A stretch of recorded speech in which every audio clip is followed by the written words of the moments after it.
Hello everyone, welcome to Tamil ஆஸ்பென்ஸ் club. இன்னைக்கு நம்ம இடியம் சீரிஸ்ல பார்க்க போற அடுத்த idiom oily tongue. So oily டங்ன்ற இடியம் நம்ம எப்போ யூஸ் பண்ணோம்னா, நமக்கு ஒரு காரியம் ஆகணுன்றதுக்காக அடுத்தவங்க மனசுக்கு சந்தோஷப்படுற மாதிரி பேசி நம்ம காரியத்தை சாதிச்சுக்கிறதுக்கு ஆயிலி டங்னு சொல்லலாம். So flattering speech often insincere. So நம்ம உண்மையா சொல்லல, பட் பொய்யா அவங்க கிட்ட பேசி, ஏன்னா அவங்க மனசு சந்தோஷம் பண்ணுறதுக்காக சில விஷயங்களை சொல்லி நமக்கான காரியங்களை நம்ம சாதிச்சுப்போம். அதை நம்ம ஆயிலி டங்னு சொல்லுவோம். ஸோ தமிழ்ல கூட சொல்லுவாங்களா, அவங்க காக்கா பிடிக்கிறாங்கன்னு சொல்லுவாங்கல்ல. ஸோ அந்த மாதிரியான ஒரு இடியம்.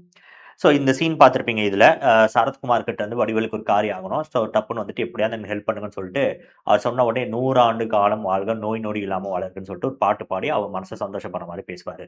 இத நம்ம ஆயிலி டங்ன்னு சொல்லலாம். எக்ஸாம்பிள் சென்டென்ஸ் பார்ப்போம். "He has an oily tongue and says nice things only to get what he wants." அவனுக்கு வேணும்னு அவன் தேவைன்றது இருந்துச்சுன்னா, எல்லார்கிட்டயும் நல்லா நைஸா பேசி அவனோட காரியத்த சாதிச்சுப்பான்றது மீனிங். ஆயில் டங் அப்படின்ற இடியம்க்கு இதுல இருந்து ஒரு பெஸ்ட் டெஃபினிஷன் எதுன்றது நம்ம கமெண்ட் செக்ஷன்ல நீங்க கமெண்ட் பண்ணுங்க. அண்ட் மறக்காம நம்ம சேனலுக்கு சப்ஸ்கிரைப் பண்ணிடுங்க. Thank you.